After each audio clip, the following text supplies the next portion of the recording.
Pahalgam attack మరి మనకి అమాయకులైనటువంటి యాత్రికుల మీద ఈ పాకిస్తాన్ తీవ్రవాదులు మతోన్మాదులు వాళ్ళు ఏం చేశారండి, నువ్వు హిందువువా నువ్వు ముస్లింవా అని అడిగి ముస్లిం అయితే వదిలేయడం, కలిమా చదివితే వదిలేయడం, మరి కలిమా చదవనివాడు రానివాడు పాపం వాళ్ళని యాత్రికుల్ని చంపేయడం.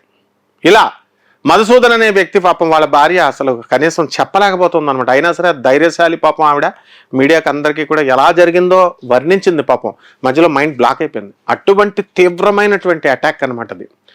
మరి ఈ యొక్క పహల్గామ్లో ఈ కేవలం ఆ కాశ్మీర్ అందాలను చూద్దామని, లోయలో అందాలను చూద్దామని వెళ్ళినటువంటి వాళ్ళందరినీ కూడా మనకి చంపేశారని, అతి కిరాతకంగా చంపేశారని తెలుసు.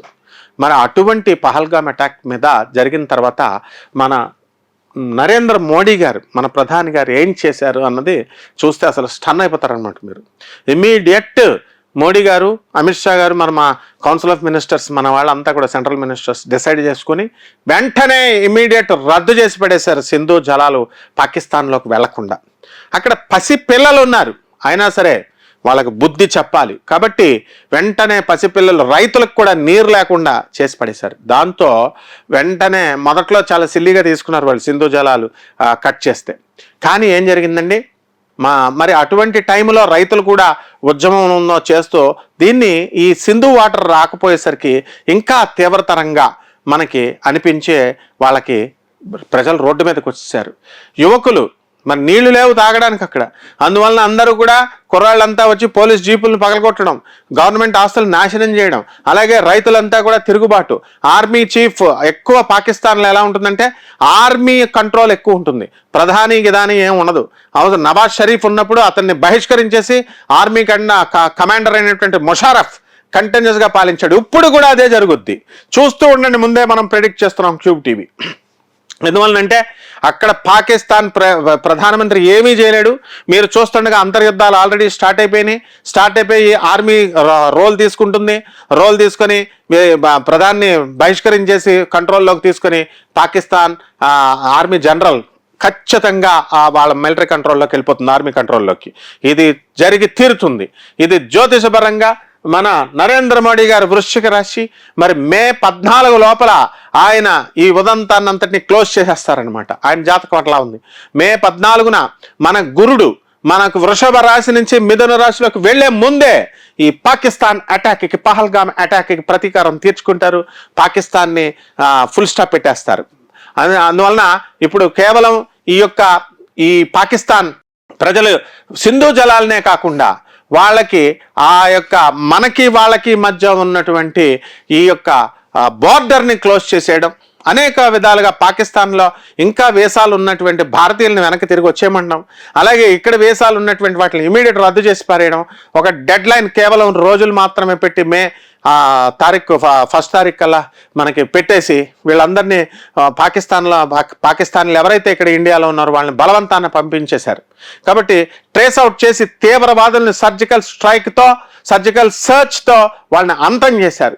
మరి ఆ యొక్క తీవ్రవాద గుంపుని, మరి అతని లీడర్ని, అతని ఇల్లుని తీసిపారేయడం, బాంబులతో పెట్టి పేల్చేయడం, ఆ తర్వాత మళ్ళీ చక్కగా అతన్ని హతం చేసేయడం, ఈ విధంగా జరిగింది. మరి రీసెంట్గా నిన్న మన బార్డర్ సెక్యూరిటీ, మన ఆర్మీ భారతీయ జవాను అక్కడ ఒకనొక సందర్భంలో అలా దాటి వెళ్ళిపోతూ ఉంటారు, తెలియకుండా పాపం బార్డర్ని జైసల్మార్ దగ్గర అక్కడ ఎలా అయితే దాటుతుంటారో ఇవన్నీ కామన్. మన భారతీయుడు కూడా దాటి వెళ్ళడం జరిగింది. కాబట్టి ఇలా వాళ్ళ పాకిస్తాన్ ఆర్మీ వాళ్ళ బార్డర్ దగ్గర మన వాళ్ళని అటాక్ చేస్తే మన వాళ్ళు భారత ఆర్మీ వెంటనే రివర్స్లో అటాక్ చేయడం అన్నీ జరిగింది. పాకిస్తాన్కి చైనా సపోర్ట్ ఇవ్వదు. ఎందువల్లంటే చైనా ఇస్తుంది అని ఊహాగానాలు జరుగుతున్నాయి. బట్ అమెరికా, రష్యా, యూరప్ ఇవన్నీ కూడా కంట్రీస్ అన్నీ కూడా మన వైపే ఉన్నాయి. అండ్ భారతదేశం మనం అనుకున్నటువంటి ఇంకా అండర్ డెవలపింగ్ కంట్రీ కాదు.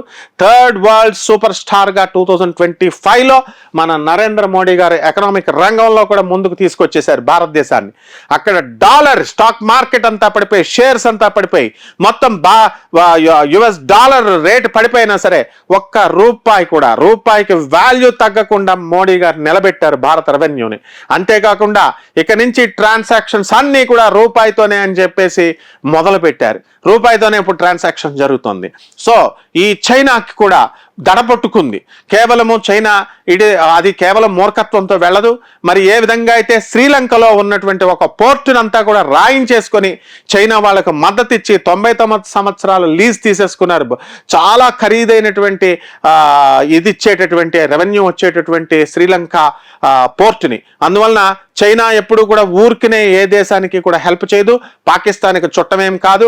మొత్తం పాకిస్తాన్లో ఉన్నటువంటి ఖరీదైనటువంటి వాటిని రాయించుకుని ఆస్తులను రాయించుకునే వాళ్ళకి హెల్ప్ చేస్తుంది. అయినా కూడా ఈ సందర్భంలో మనకి యుఎన్ఓ ఎంతసేపు శాంతి శాంతి శాంతి అని చెప్తుంది. మరి దానివల్ల యుఎన్ఓ వల్ల మనకేమైందంటే ఇక్కడ పాకిస్తాన్ కొంచెం అలుసుగా తీసుకుంటున్నారని చెప్పేసి నెటిజన్స్ అందరూ కూడా మరి విమర్శించడం జరుగుతోంది.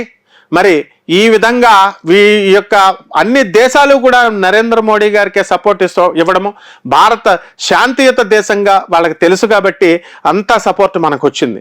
1-2 రోజులు చాలు పాకిస్తాన్ని ఫినిష్ చేసేయడానికి. వాళ్ళ దగ్గర ఏ మిసైల్స్ లేవు, ఏ ఆటం బాంబులు లేవు, ఏ న్యూక్లియర్ వెపన్స్ లేవు. కేవలము వాళ్ళు మామూలుగా చైనా ఇస్తుందేమో అని చెప్పి ఏదో మేకపోతు గాంభీర్యాన్ని ప్రదర్శిస్తున్నారు. బట్ మనకున్నటువంటి ఆయుధాలు, మనకున్నటువంటి నావల్ విక్రమ్ ఇలాంటివన్నీ కూడా చూసి మరి ఈ పాకిస్తాన్ అంతా కూడా పాస్ పోసుకుంటుంది అని మనం చెప్పడంలో మనం ఏమీ వెనకాడం. ఎందువల్లంటే పాకిస్తాన్కి దడపట్టుకుంది. మరొక 2-3 రోజుల్లో ఈ యొక్క పాకిస్తాన్ ఉదంతం క్లోజ్ అయిపోతుంది. భారత్కి కాళ్ళు పట్టుకోవడానికి మన పాకిస్తాన్ వాళ్ళంతా కూడా వచ్చి మరి పాకిస్తాన్ ప్రధాని మరి ఆర్మీ కంట్రోల్లోకి తీసుకుని ఇదంతా కూడా బిఫోర్ May 14th ఇది క్లోజ్ అయిపోవడం మాత్రం ఖాయం. కాబట్టి భారతీయులంతా కూడా మరి ఆర్మీ మెన్స్ చెప్తున్నారండి, ఏమని దీనికి శాశ్వత పరిష్కారాన్ని చెప్తున్నారు. కాశ్మీర్కి రెవెన్యూ రాకుండా చేయండి, కాశ్మీర్కి వెళ్ళకండి, 1-2 సంవత్సరాలు వెళ్ళకండి అని చెప్తున్నారు.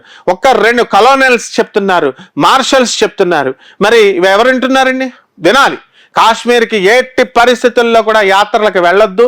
యాత్రలకు వెళ్లకుండా కనుక కేవలం 2 years చేస్తే పాకిస్తాన్ నోరు మూసుకొని మన కాలి దారికి వస్తుందని చెప్తున్నారు. ఇది ఖచ్చితంగా ప్రతి ఒక్కళ్ళు అమలుపరచాలి. అలాగే ఈ కేదార్నాథ్ యాత్రలని ఈ యాత్రలని వెళుతున్నారు, అవంతా కూడా క్షేమం కాదు. అలాగే ఇవన్నీ కూడా బిఎస్ఎఫ్ ఉన్నప్పటికీ కూడా మీరు వెళ్ళకూడదు. ఎందువల్లనంటే పాకిస్తాన్కి ఎట్టి పరిస్థితుల్లో కూడా ఛాన్స్ ఇవ్వకుండా మోడీ గారు తన చాకచక్యంతో ఎక్కడ పెట్టాలో అక్కడ పెట్టారు. అది ఖచ్చితంగా ఇలాంటి ఇన్సిడెంట్స్ ఇంకా పునరావృతం కావు. ఇదే పాకిస్తాన్ చేసేటటువంటి లాస్ట్ దాడి. దీన్ని భూస్థాపితం చేసే విధంగా నరేంద్ర మోడీ గారి ప్రభుత్వం అడుగులు వేస్తోంది.